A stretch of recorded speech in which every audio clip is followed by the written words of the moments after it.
isi yuzuye ibyago. Dunia hii imejaa shida. Ndetse abahanga bamwe baravuze ngo ku isi ngo naho ibintu bitagenda nkuko wifuza. Na wataalamu wengine wamesema kwamba tafsiri ya dunia ni mahali ambapo mambo hayaendi sawa sawa na vile unavyotaka. Kandi ntacyo babeshye. Na kwa kweli hawakudanganya. Umwanditsi umwe yaranditse ngo, mwandishi mmoja aliandika akasema kwamba ngo isi ni uruherereka. Donc ubuzima bwo ku isi ni uruherereka rw'ibibazo. Kwamba maisha duniani ni mfululizo wa matatizo. U Rwanda n'ikibazo kimwe wagikuraho, unapambana na shida moja, unapoiondoa ukabuteguye umwanya iki kiruta kizaza kwicaramo. Na hapo utakuwa kama vile umeandaa nafasi ambayo shida ambayo ni kubwa zaidi ya ile itakuja kukaba hiyo nafasi. Ni nka ibibazo byakicaye biri kuvuga bitubyaje gukuraho kiriya mbonye akanya. Ni kama vile maswali yangekaa kusema kwamba kwa kuwa hili limeondolewa tayari ninataka kupata nafasi. Nibwo buzima tubayeho. Ndio maisha tunayoishi. Wabuze umwana bari kibazo, yule ambaye amekosa mtoto hiyo ni tatizo. Wamubona kumugaburira bikaba ikibazo, unapompata kumulisha inakuwa shida. Ibyo kujya byaboneka kumurera bikaba ikibazo. Chakula kipatikana namna ya malezi inakuwa shida. Yatangira kugukubita ibipfunza akaba ari ikibazo. Akianza kukupiga ngumi inageuka kuwa shida.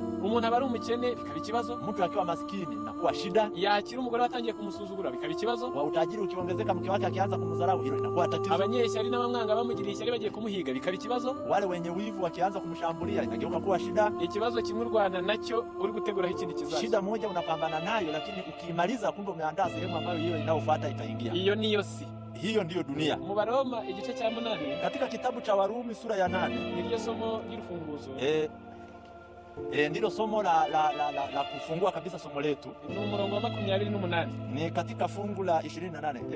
Abaroma 8:28. Warumi sura ya 8 mstari wa 28. Kandi tuzi yuko kubakunda Imana byose bifataniza hamwe kubazanira ibyiza aribo bahamagawe nkuko yabigambiriye. Nasi tujua ya kuwa katika mambo yote Mungu hufanya kazi pamoja na wale wampendao katika kuwapatia mema.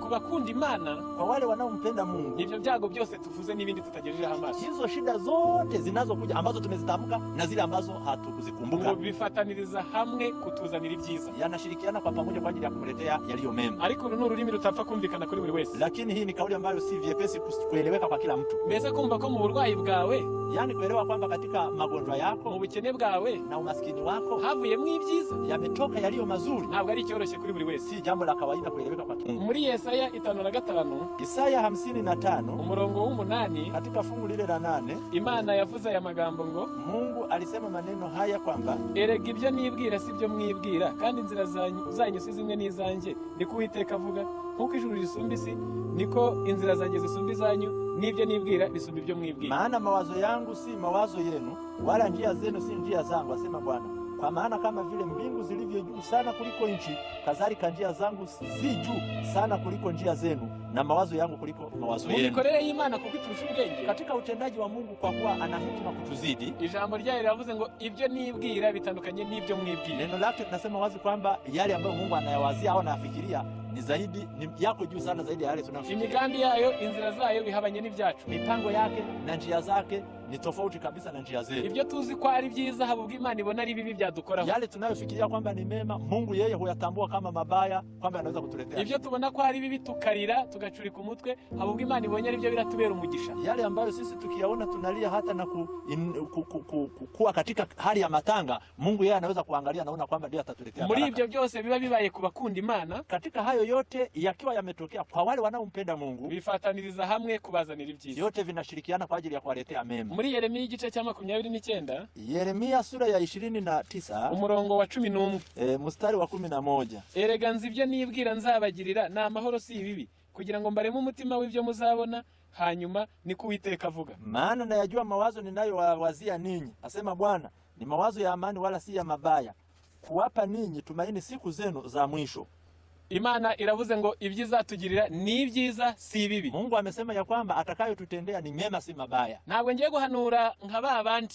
Yeye hataki kutabiri kama vile wale wengine. Bahanura gusa ibintu binyuze kamere gusa. Na hawezi wale ambao wanabashiri au wanatabiri yale maneno ambayo yanaridhisha mwili tu. Uzabona imodoka, uzabona visa, uzatsinda amashuri, oya ntabwo utapata gari, utapata visa, utapata shahada kwa kushinda, kwa kufaulu. Ibyo si byo byiza byonyine, si nabyo byiza bya mbere. Yani hayo sio mema peke yake, pia sio mema ya kwanza.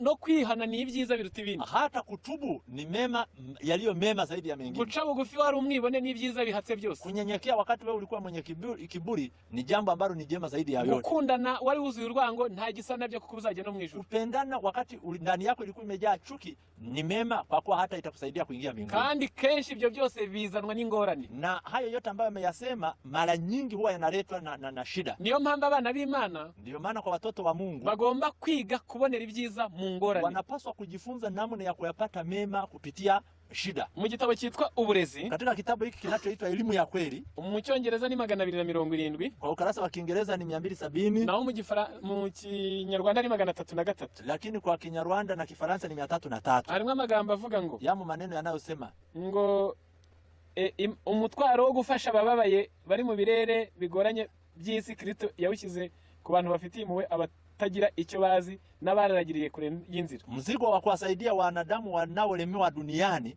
huo mzigo Yesu ameutwika wale ambao wana huruma kwa ajili ya wale wanaotangatanga na kupotea katika ulimwengu. Azaba bugufi bw'abafite imitima ikabakabwa ikagira impuhwe. Yesu atakuwa karibu na wale watu ambao mioyo yao inaguswa na kuwa na huruma, ngo abafashe ili awasaidie.